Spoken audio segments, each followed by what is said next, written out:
Assalamualaikum warahmatullahi wabarakatuh.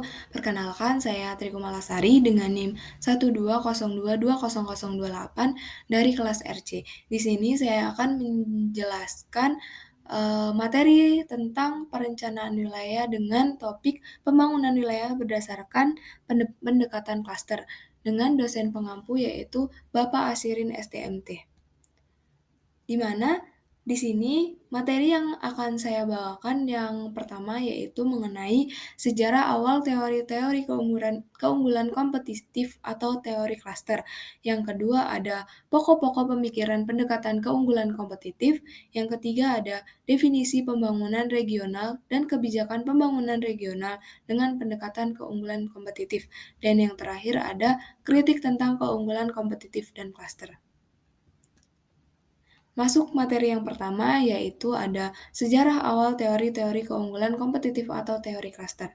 Teori keunggulan kompetitif atau teori klaster pertama kali dikembangkan oleh Porter dengan dilatar belakangi atas lambatnya pertumbuhan ekonomi di Amerika Serikat dan adanya tekanan dari krisis ekonomi. Menurut Porter, pendekatan tradisional atau kebijakan industri untuk pengembangan ekonomi tidak berfungsi. Pendekatan tradisional yang dimaksud di sini yaitu perbaikan lingkungan dan iklim bisnis bersaing secara agresif untuk investasi dan pabrik baru. Yang kedua, pembangunan industri-industri berteknologi tinggi dan yang terakhir ada pembangunan pertumbuhan yang tinggi dengan cara berinvestasi pada infrastruktur dan proyek kawasan industri. Sehingga di sini eh, Porter mengembangkan kebijakan klaster dengan tujuan untuk menciptakan keunggulan kompetitif. Porter mengklaim cara pandang dengan kebijakan klaster merupakan cara pandang baru dibandingkan cara pandang lama yang berfokus pada kebijakan industri saja. Kebijakan industri dianggap melemahkan kompetisi sehingga melemahkan kemampuan produktivitas dan inovasi industri. Masuk materi yang kedua ada pokok-pokok pemikiran pendekatan keunggulan kompetitif, di mana di sini terdapat arah baru dalam pengembangan wilayah, meliputi pembangunan yang berfokus pada keunggulan kompetitif bukan penciptaan lapangan kerja. Yang selanjutnya ada pembangunan berbasis klaster yang mencerminkan inti dari pendorong terciptanya lapangan kerja dan upah. Yang ketiga ada pembangunan berkekuatan yang ada saat ini dan yang potensial untuk dikembangkan. Yang selanjutnya ada pengembangan strategi pembangunan daripada daftar tindakan. Yang selanjutnya pembangunan dengan prioritas dan urutan. Dan yang terakhir yaitu pembangunan berdasarkan data, bukan politik atau pemikiran penuh harap semata. Yang selanjutnya ada faktor-faktor yang menentukan keunggulan kompetitif wilayah. Di sini terdapat 3 faktor. Yang pertama ada keunggulan secara mikroekonomi, kedua keunggulan secara makroekonomi, dan yang ketiga ada endowment. Keunggulan secara mikroekonomi terdapat kualitas lingkungan dan iklim bisnis, selanjutnya pengembangan klaster dan kecanggihan strategi dan operasional perusahaan. Selanjutnya, keunggulan secara makroekonomi yang meliputi kebijakan moneter dan fiskal serta pembangunan manusia dan kelembagaan politikal yang efektif. Dan yang terakhir ada endowment, di mana terdapat sumber daya yang telah dimiliki oleh suatu wilayah, seperti lokasi, lahan, kesuburan tanah, iklim, sumber daya alam, bentang alam, pemandangan alam, lingkungan, penduduk, warisan, atau cagar budaya. Yang selanjutnya ada komposisi ekonomi wilayah berdasarkan klaster. Komposisi ini terdapat 2 klaster, yaitu klaster global dan klaster lokal, di mana klaster global ini melayani pasar nasional dan global, tidak mudah terpapar kompetisi dengan wilayah dan negara lain. Sedangkan klaster lokal kebalikan dari klaster global, di mana klaster lokal itu hanya melayani pasar lokal dan sedikit terpapar kompetisi dengan wilayah lain di dalam negeri maupun di luar negeri. Selanjutnya itu ada manfaat klaster sebagai alat pengembangan ekonomi wilayah. Yang pertama itu ada meningkatkan keterkaitan dan limpahan untuk mendorong perkembangan ekonomi yang pesat. Yang kedua ada meningkatkan jumlah perusahaan terkait dan yang ketiga atau yang terakhir yaitu ada meningkatkan efisiensi dan efektivitas kebijakan ekonomi tradisional. Materi yang selanjutnya ada definisi pembangunan regional dan kebijakan pembangunan regional dengan pendekatan keunggulan kompetitif, di mana di sini ada strategi pembangunan regional. Terdapat 3 strategi. Yang pertama yaitu kembangkan keunggulan nilai-nilai wilayah. Di sini meliputi posisi keunggulan kompetitif yang khusus, misalnya saja lokasi, warisan fisik atau budaya, kekuatan saat ini atau potensi. Yang kedua ada kembangkan kekuatan unik yang dimiliki.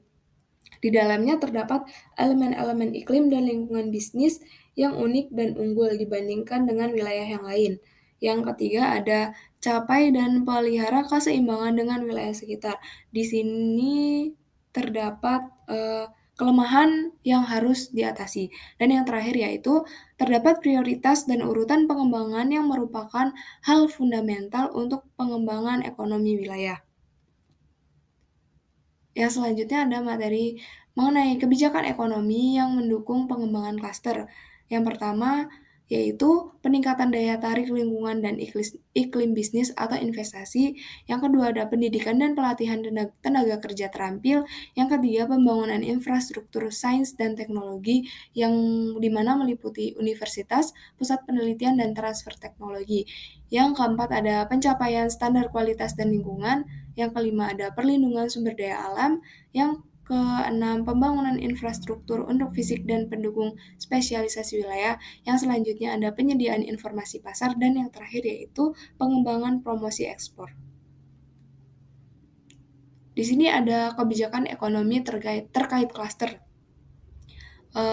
Kebijakan ekonomi terkait klaster itu meliputi pengumpulan dan penyebaran informasi ekonomi. Yang kedua ada kebijakan iptek, yang ketiga ada promosi investasi asing langsung, yang keempat ada reformasi regulasi, yang kelima ada promosi ekspor, dan yang terakhir yaitu pengembangan faktor spesialisasi dan kecanggihan. Yang selanjutnya ada instrumen kebijakan pembangunan klaster untuk mencapai wilayah yang berdaya saing tinggi. Di sini beberapa terdapat beberapa pengembangan. Yang pertama, pengembangan inkubasi bisnis untuk bisnis pemula. Yang kedua ada penyediaan fasilitas dan jasa kolektif. Yang ketiga ada pengembangan modal manusia. Dan yang keempat ada dukungan inovasi. Dan yang terakhir ada kritik tentang keunggulan kompetitif dan klaster. Di sini teori klaster atau teori keunggulan kompetitif mendapatkan kritik dari beberapa tokoh, di antara lain yaitu kritik dari Gordon and McKen tahun 2000. Di sini kritiknya yang berisi tentang kejelasan konseptual dari kelompok telah ditantang dan khususnya keterkaitan gagasan dengan keragaman pendekatan teoritis yang ada untuk aglomerasi geografis. Yang kedua ada kritik dari Markusen tahun 1996 yaitu penekanan Porter pada gagasan persaingan dan daya saing yang berorientasi pada perusahaan dan industri telah dipertanyakan dalam kaitannya dengan pembangunan lokal dan regional. Dan yang terakhir ada kritik dari Pike DKK tahun 2016 yang berisi tentang evaluasi kritis terhadap bukti dampak aktual dari kebijakan klaster pada pembangunan lokal dan regional masih sangat terbatas. Demikian yang dapat saya sampaikan. Apabila ada kekurangan saya mohon maaf. Saya akhiri. Wassalamualaikum warahmatullahi wabarakatuh.